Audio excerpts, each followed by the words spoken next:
नमस्कार दोस्तों, Vivekananda civil service academy के यूट्यूब चैनल पर मैं ललित आपका स्वागत करता हूं। आज हम लोग जो पहले हमने टॉपिक पढ़ा था, संविधान की ऐतिहासिक पृष्ठभूमि या हिस्टोरिकल बैकग्राउंड या भारत में संवैधानिक विकास की जो प्रक्रिया थी, उस प्रक्रिया से रिलेटेड हमने जो टॉपिक डिस्कस किए थे दो अलग अलग पार्ट में, उससे संबंधित कौन कौन से इंपॉर्टेंट क्वेश्चंस बने हैं या आगे बन सकते हैं, उसको हम लोग आज डिस्कस करेंगे। एक चीज आप क्लियर कट अपने दिमाग में रखिएगा, यहाँ इस लेक्चर का उद्देश्य ये नहीं है कि आपको 10 या 12 क्वेश्चन मिल गए और इनमें से आपके डायरेक्ट एग्जाम में क्वेश्चंस आ जाएंगे, इसकी कोई गारंटी नहीं होती है। ठीक है, जनरली जब आप यूपीएससी का एग्जाम देते हैं, सिविल सर्विस प्रीलिम्स एग्जाम देते हैं या फिर राजस्थान एडमिनिस्ट्रेटिव सर्विस का एग्जाम देते हैं तो उसमें क्वेश्चन रिपीट होने के चांस बहुत कम होते हैं। ठीक है, लेकिन इससे एक अनुमान तैयार होता है, एक हमारा व्यू बनता है, एक दृष्टिकोण विकसित होता है कि जब हम इस टॉपिक को पढ़ते हैं तो प्रश्न कौन कौन से किस प्रकार के बन सकते हैं, यहां बस यही उद्देश्य है।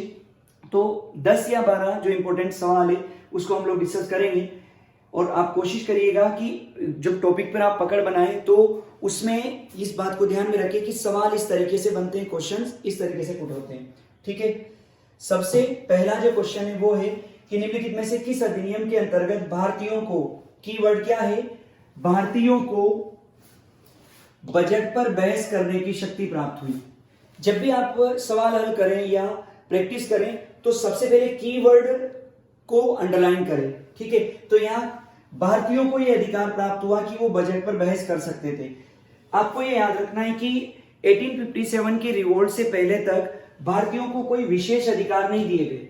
अगर आपके विकल्प में ऐसा विकल्प हो जो 1857 के रिवोल्ट से पहले का है तो आपको उसे वैसे ही निकाल देना है। ठीक है, लेकिन अगर रिवोल्ट के बाद का कोई विकल्प है तो फिर हमें उस पर विचार करना चाहिए। ठीक है, सबसे पहला है भारतीय परिषद अधिनियम 1861।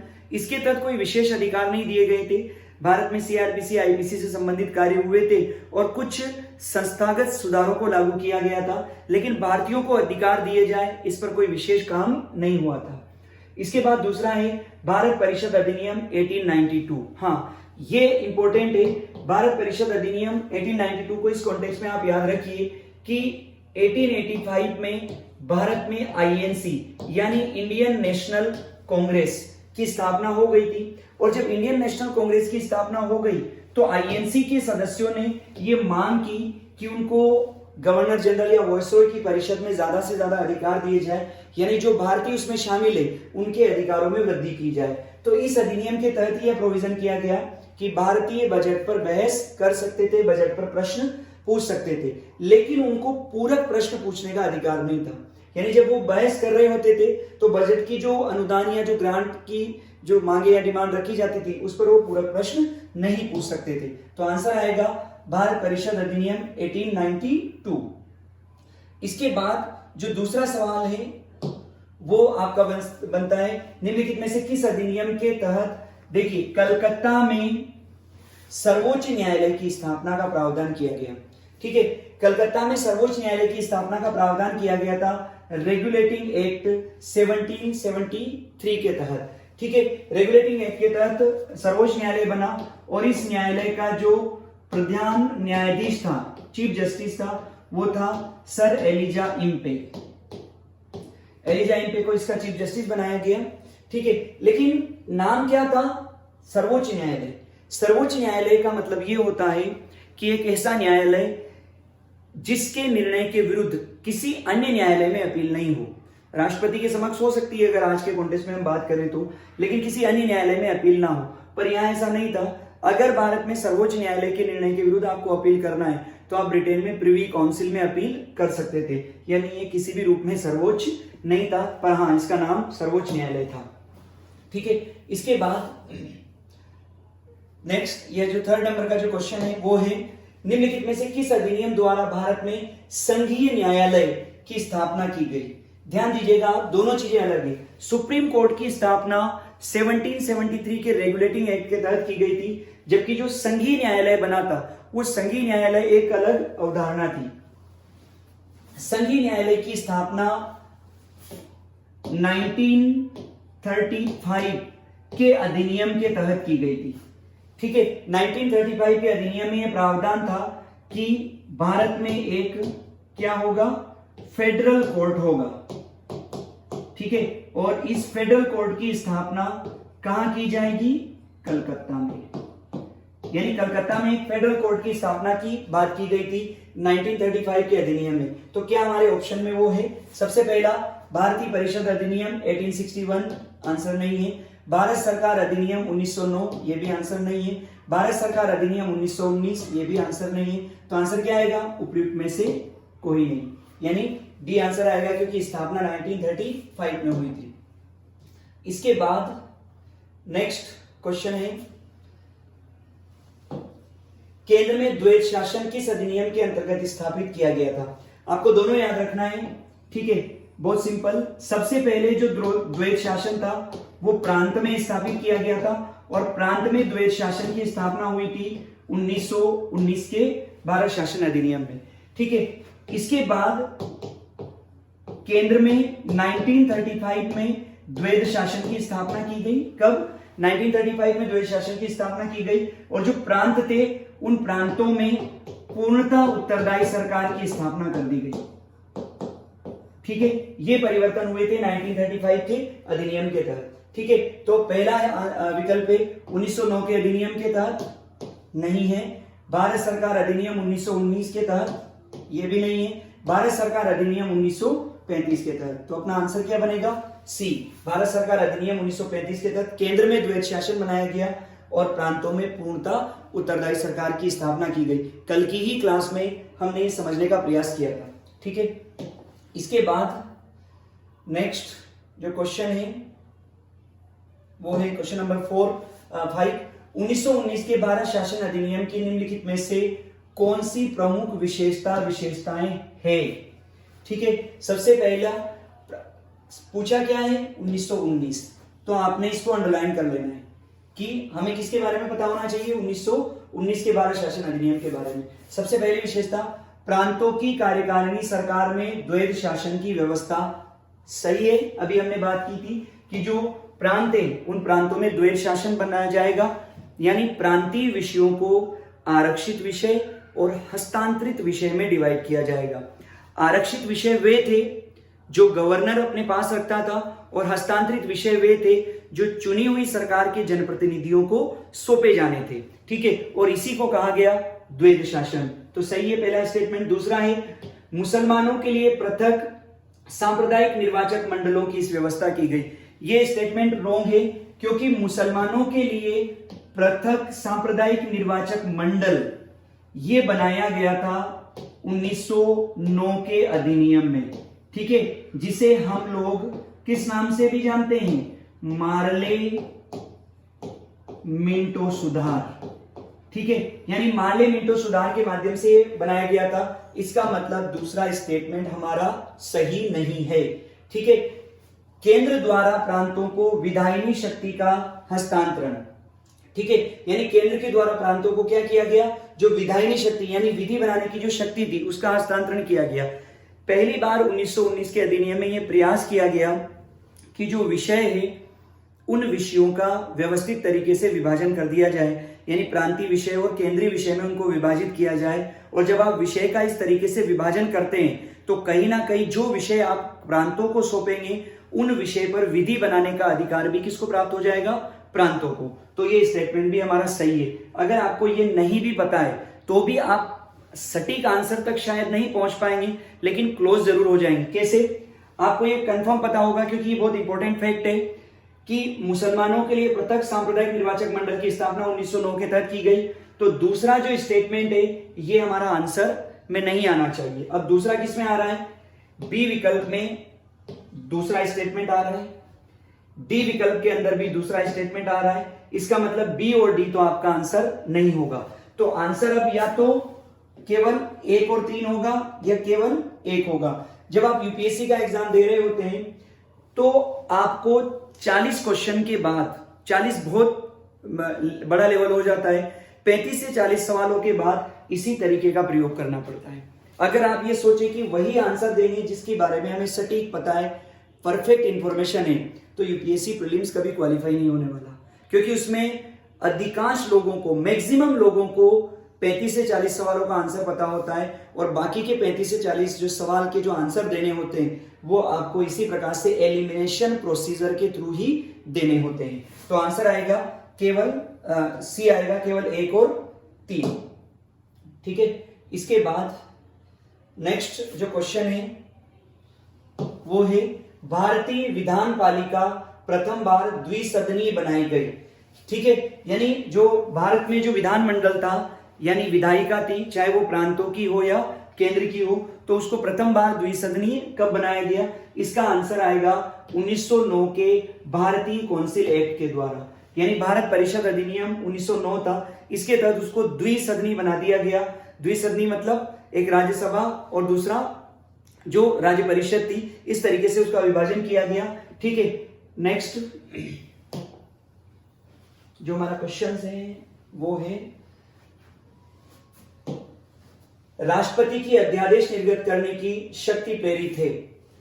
ठीक है, यानी भारत के संविधान में जो राष्ट्रपति को जो अध्यादेश जारी करने की जो शक्ति दी गई है वो किससे प्रभावित है? तो इसका आंसर है भारत सरकार अधिनियम 1935। इस अधिनियम के तहत जो भारत का गवर्नर जनरल था, उस गवर्नर जनरल को यह अधिकार प्राप्त था कि वो क्या कर सकता है? अध्यादेश जारी कर सकता है। और जब हमारा संविधान लागू हुआ और राष्ट्रपति के लिए इस शक्ति का प्रावधान किया गया तो इसको भी इसमें शामिल कर लिया गया। ठीक है, इसके बाद नेक्स्ट क्वेश्चन है भारत के संविधान में केंद्र और राज्यों के बीच किया गया शक्तियों का विभाजन आधारित है, यानी पहली बार केंद्र और राज्यों के बीच में शक्तियों का विभाजन स्पष्ट रूप से, ठीक है, जो हमने अपनाया आगे चलकर, यानी संघ सूची, 3 सूचियां हमारे यहां मुख्यतः कार्य करती है। कौन सी? सबसे पहले संघ सूची, संघ सूची के बाद दूसरी है राज्य सूची, तीसरी है समवर्ती सूची। तो ये जो तीनों जो सूचियां थी, इसकी व्यवस्था 1935 के अधिनियम में स्पष्ट रूप से की गई थी और इसको हमने बहुत हद तक अपनाया। संघ सूची वह थी जिस पर कानून बनाने का अधिकार केंद्रीय विधानमंडल को था, राज्य सूची पर कानून बनाने का अधिकार राज्य विधानमंडल को था, और समवर्ती सूची पर केंद्र और राज्य दोनों कानून बना सकते थे। लेकिन अगर एक ही विषय पर दोनों ने कानून बनाया तो फिर संघ की सूची प्रभावी हो सकती थी। यह प्रोविजन किससे हुआ? भारत सरकार अधिनियम 1935 से। ठीक है, इसके बाद नेक्स्ट क्वेश्चन नंबर 9, एक संघीय व्यवस्था और केंद्र में द्वैध शासन भारत में लागू किया गया। अभी हम लोगों ने डिस्कस किया ही था कि जो 1935 का जो भारत शासन अधिनियम था, उस 1935 के अधिनियम में सबसे बड़ा जो प्रावधान था वो था क्या? संघीय व्यवस्था का, कि भारत में एक संघीय व्यवस्था होगी और केंद्र के अंदर, ठीक है, केंद्र के अंदर क्या होगा? द्वैध शासन लागू किया जाएगा। ठीक है, और जो प्रांत थे उन प्रांतों में क्या किया जाएगा? पूर्णता उत्तरदायी सरकार की स्थापना की जाएगी। ठीक है, तो ये प्रोविजन 1935 के अधिनियम के द्वारा किए गए थे। आंसर क्या आएगा? 1935 के अधिनियम के द्वारा। ठीक है, इसके बाद नेक्स्ट जो क्वेश्चन है वो है 1935 के अधिनियम द्वारा स्थापित संघ में अवशिष्ट शक्तियां किसको दी गई थी? ठीक है, देखिए यहां पर अवशिष्ट शक्तियों का जो व्यवस्था थी या अवशिष्ट शक्तियां जिसको प्रदान की गई थी वो था गवर्नर जनरल। यानी भारत का जो गवर्नर जनरल था उसमें अवशिष्ट शक्तियां निहित थी। अवशिष्ट शक्तियां या रेजिडुअल पावर क्या होती है, इसको हम आगे बहुत डिटेल में समझने वाले हैं, लेकिन आप थोड़ा सा यहां याद रखना है, ऐसे विषय या ऐसी शक्तियां जो परिभाषित नहीं है, जिनका निर्धारण नहीं किया गया है, यानी भविष्य में कोई ऐसी समस्या आती है जिसका आपको पहले से पता नहीं था और उस पर आपको कानून बनाना पड़े, तो ऐसे कानून को बनाने का अधिकार किसके पास होगा? वर्तमान समय में ऐसे कानून को बनाने का अधिकार संघ में नहीं थे, केंद्र सरकार में नहीं थे, और उस समय ये किसके पास था? गवर्नर जनरल के पास था। तो आंसर क्या आएगा? गवर्नर जनरल को दी गई। ठीक है, नेक्स्ट नेक्स्ट जो हमारा क्वेश्चन है वो है क्वेश्चन नंबर 11। क्वेश्चन नंबर 11 के अंदर क्या प्रोविजन क्या पूछा गया है, निम्नलिखित में से कौन सा एक भारत शासन अधिनियम 1935 में स्वीकार किया हुआ महत्वपूर्ण अवयव नहीं था। यानी वो कौन सी बात थी जो भारत शासन अधिनियम 1935 में शामिल नहीं थी। सबसे पहला, देश के लिए लिखित संविधान, यही हमारा आंसर है। देश के लिए जो लिखित संविधान है वो ब्रिटिश गवर्नमेंट के द्वारा पहली बार सैद्धांतिक रूप से 1940 के अगस्त प्रस्ताव में स्वीकार किया गया था। इससे पहले उन्होंने कभी ये नहीं माना कि देश के लिए एक संविधान होगा। तो 1935 में ये बात शामिल नहीं थी। फिर भी आगे के विकल्प हम लोग डिस्कस कर लेते हैं। विधानमंडल के लिए निर्वाचित जवाबदेही ये शामिल था, यानी एक उत्तरदायी सरकार बनेगी, और अगर उत्तरदायी सरकार की स्थापना की जा रही है तो इसका मतलब ये हुआ कि कहीं ना कहीं एक जवाबदेह प्रतिनिधि विधानमंडल में जाएगा। एक संघ की योजना पर विचार, ये भी इसमें हुआ था, अभी हमने डिस्कस किया है। विधानमंडल के लिए सरकारी सदस्यों का युक्ति युक्त मनोनयन, युक्ति युक्त यानी रीजनेबल। इसका मतलब ये था कि जिस धर्म या संप्रदाय या वर्ग के लोग देश के अंदर निवास करते हैं उन सबका प्रतिनिधित्व होना चाहिए किसमें, विधानमंडल के अंदर। ये आपको याद रखना है। इसके बाद नेक्स्ट जो हमारा क्वेश्चन है वो है निम्नलिखित अधिनियमों में से किस अधिनियम के फलस्वरूप बर्मा भारत से अलग हुआ। सवाल ये पूछा गया है कि किस अधिनियम ने बर्मा को भारत से क्या कर दिया, अलग कर दिया। तो ये एक फैक्ट है, आपको परफेक्ट पता होना चाहिए। 1935 का जो अधिनियम था इसके तहत बर्मा को भारत से क्या कर दिया गया, अलग कर दिया गया। और इसके पीछे सबसे बड़ा जो कारण था वो था कि राष्ट्रीय आंदोलन के जो नेता थे वो बार बार ये मांग कर रहे थे कि बर्मा को भारत से अलग कर दिया जाए। नेक्स्ट जो क्वेश्चन है वो है क्वेश्चन नंबर 13। चार्टर एक्ट 1833 में निम्न उपबंधों में से कौन सा एक नहीं था। जो 1833 का जो चार्टर एक्ट था उसमें कौन सा एक उपबंध शामिल नहीं था, यानी कौन सा विकल्प है जो है वो रोंग है इसके कॉन्टेक्स्ट में। सबसे पहली बात, ईस्ट इंडिया कंपनी की व्यापारिक गतिविधियों का समापन हो गया। यानी ईस्ट इंडिया कंपनी जो व्यापारिक गतिविधियां चला रही थी, अब वो व्यापारिक गतिविधियां क्या हो गई, समाप्त हो गई। यानी कंपनी के व्यापार को क्या कर दिया गया, समाप्त। ये प्रोविजन इसके अंदर था। 1813 के अंदर व्यापारिक गतिविधियां पूर्ण रूप से समाप्त नहीं हुई थी। उसमें चाय का व्यापार और चीन के साथ व्यापार कंपनी के साथ बना रहा था, लेकिन इस अधिनियम के तहत पूरी तरीके से उसको समाप्त कर दिया गया। परिषद में परम सत्ताधारी के पदनाम को क्या कहा जाने लगा, भारत के गवर्नर जनरल के पदनाम से बदलना। इस अधिनियम के तहत यह भी प्रावधान था कि जो बंगाल का गवर्नर जनरल था वो भारत का गवर्नर जनरल हो गया, और लॉर्ड विलियम बेंटिंग वो पहले व्यक्ति थे जो भारत के गवर्नर जनरल बने। ये भी आप लोगों को याद रखना है, ठीक है। तो ये भी विकल्प या स्टेटमेंट राइट है। सपरिषद गवर्नर जनरल को विधि निर्माण की सभी शक्तियां प्रदान की गई। जो गवर्नर जनरल था उसके पास विधि निर्माण की समस्त शक्तियां थी। नेक्स्ट है, गवर्नर जनरल की परिषद में विधि सदस्य के रूप में भारतीय की नियुक्ति। ये स्टेटमेंट आधा सही है और आधा गलत है, ठीक है। गवर्नर जनरल की परिषद में विधि सदस्य की नियुक्ति का प्रावधान किया गया था, लेकिन उसमें यह प्रावधान नहीं था कि विधि सदस्य के रूप में एक भारतीय शामिल होगा, इसलिए ये गलत है और यही हमारा आंसर बनेगा। ये आपको याद रखना है, यानी इसका जो आंसर है वो है डी। नेक्स्ट क्वेश्चन है, निम्नलिखित में से कौन सी 1935 के भारत सरकार अधिनियम की विशेषता नहीं है। यानी कौन सी बात 1935 के अधिनियम में शामिल नहीं थी। केंद्र में द्वैध शासन था, बिल्कुल। अखिल भारतीय संघ की स्थापना, ये भी था, हम बात कर चुके हैं। प्रांतीय स्वायत्तता, प्रांतीय स्वायत्तता का मतलब ये था कि प्रांतों के अंदर कौन सी उत्तरदायी सरकार की स्थापना का प्रावधान इसमें किया गया था, तो ये भी इसके अंदर शामिल था। प्रांतों में द्वैध शासन नहीं, प्रांतों में द्वैध शासन की व्यवस्था 1919 के अधिनियम में की गई थी।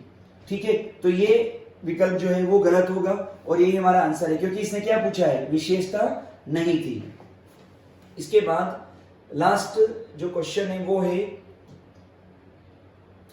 1919 के भारत सरकार अधिनियम ने क्या किया, केंद्र में द्विसदनी विधानमंडल स्थापित किया 1919 के अधिनियम ने। ठीक है, ये गलत है। अभी इससे लास्ट वाले क्वेश्चन में हमने बात की थी कि 1919 के अधिनियम ने प्रांत में द्वैत शासन स्थापित किया था। प्रांतीय कार्यकारिणी में द्विशासन की शुरुआत हुई, ये सही है। जो प्रांतीय कार्यकारिणी है उसमें किसकी, द्विशासन या द्वैत शासन की शुरुआत हुई थी। सॉरी, इसमें एक मिनट आपको देख जाएगी। केंद्र में द्विसदनी है, द्वैत शासन नहीं। इसके अंदर प्रावधान था कि जो केंद्र था उसमें द्विसदनी विधानमंडल की स्थापना की गई थी, ये सही है। मैंने इसको द्वैत शासन समझ लिया था। केंद्र में द्विसदनी विधानमंडल, ये इसका आंसर है। प्रांतीय कार्यकारिणी में द्विशासन आरंभ किया गया, ये भी इसका आंसर है। भारत में संघीय शासन प्रणाली को आरंभ किया गया, ये गलत हो जाएगा। भारत में संघीय शासन प्रणाली की जो शुरुआत है वो हुई थी 1935 के अधिनियम में।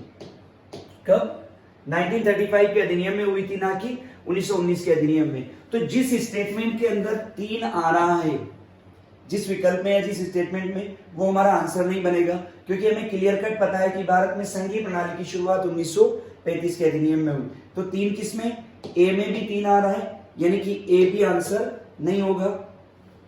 बी में भी 3 आ रहा है, तो बी भी हमारा आंसर नहीं होगा। सी में भी 3 आ रहा है, इसका मतलब सी भी आंसर नहीं बनेगा। तो आंसर क्या आएगा, केवल 1 और 2। ये कुछ सवाल थे जो हमने डिस्कस किए।